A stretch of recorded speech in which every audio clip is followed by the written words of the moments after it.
गाय को भी इंसानों की तरह अंतिम विदाई दी जा सकती है? क्या उसके लिए 13वीं हवन और भंडारे का आयोजन हो सकता है?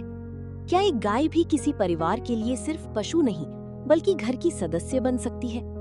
क्या आपने कभी किसी गाय की 13वीं होते देखी है, जहां हवन भी हुआ, श्रद्धांजलि भी दी गई और 11 गांवों का भंडारा भी हुआ? जी हाँ, ये कहानी सिर्फ एक गाय की नहीं बल्कि उस रिश्ते की है जो इंसान और बेजुबान के बीच विश्वास, सेवा और अपनापन से बनता है। जब रिश्ता दिल से जुड़ जाए तो विदाई भी सिर्फ एक रस्म नहीं बल्कि भावनाओं का उत्सव बन जाती है। और कुछ ऐसा ही नजारा सोनीपत में देखने को मिला।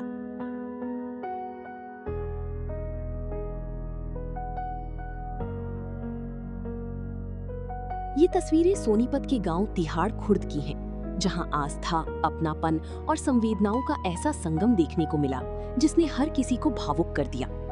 यहाँ एक परिवार ने 18 साल तक अपने साथ रही गौमाता नंदिनी के निधन के बाद इंसानों की तरह अंतिम संस्कार ही नहीं बल्कि 13वीं तक की सभी रस्में पूरे विधि विधान से निभाई। हवन हुआ, श्रद्धांजलि दी गई, 11 गांवों का भोज भी रखा गया। परिवार का कहना है कि नंदिनी पिछले 18 वर्षों से उनके घर की सदस्य की तरह थी। उसके जाने के बाद पूरे सम्मान के साथ अंतिम संस्कार किया गया और अब 13वीं का आयोजन भी इंसानों की तरह पूरी धार्मिक रीति रिवाजों के साथ किया गया। देखिए, 2008 में गौ माता जो है हमारे पास आई थी। हमारे बड़े भाई के माध्यम से हमारे पिताजी के श्री चरणों ने, जो कि हमारे परिवार की कुल रही है, हमारे दादा सुंदरदास की, वही गौ माता को हमने सर्वोपरि माना है।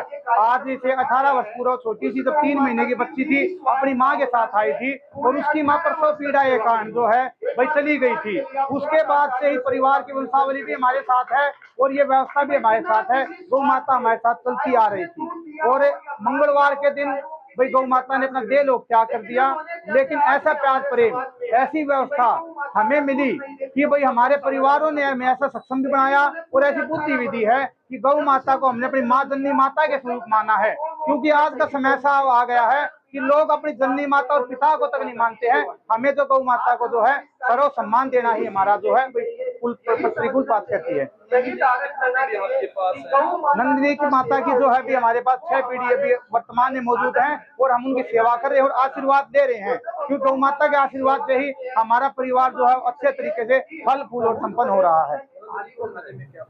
नंदिनी गौ माता को देखिए, ये कहते हैं भाई जिस तरीके से कोई भी बालक है चटोरा हो जा या भी कोई बड़ा बूढ़ा चटोरा हो जाता है, तो उसी तरीके से भाई गौ माता हमारी नंदिनी है। भाई प्रसाद के रूप में रसगुल्ला देना पसंद करती थी। आज उनकी आत्मा की शांति के लिए हमने जो रसगुल्ले का ही भोग बनवाया है।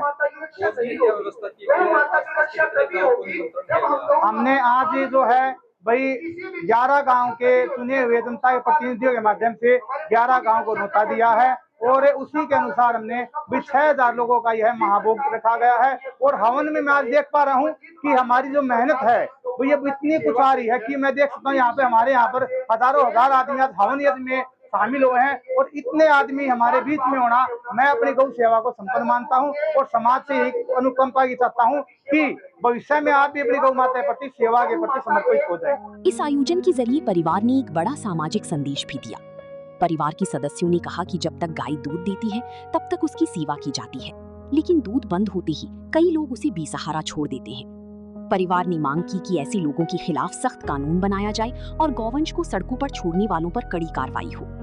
13वीं के अवसर पर गौ आरती, हवन और श्रद्धांजलि सभा के बाद 11 गांवों से आए लोगों के लिए विशाल भंडारे का आयोजन किया गया। इस दौरान मौजूद लोगों ने परिवार की गौसेवा भावना की सराहना की और नंदिनी को श्रद्धापूर्वक याद किया।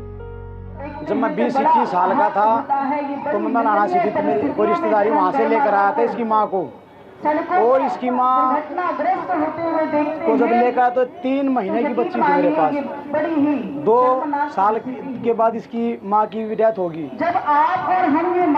उसके बाद बड़े प्यार से पाला। हमारे पास बेटी नहीं है, हमारी बहन थी। हमने इसको अपनी बेटी मान कर पाला है और गौ माता की कृपा से, हरि की कृपा से फिर हमारे पास एक बेटी भी आ गई 3 साल पहले।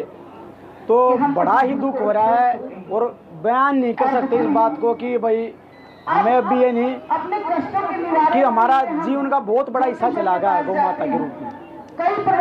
और इसकी कमी हमारे जीवन में कभी पूर्ति नहीं हो सकती। हालांकि गौ माता के मेरे पास बहुत सारी बछड़ी भी हैं, लेकिन अपनी माँ की तरह, बेटी की तरह लगाव है मेरे को उनसे, और उसकी पूर्ति नहीं हो सकती जी।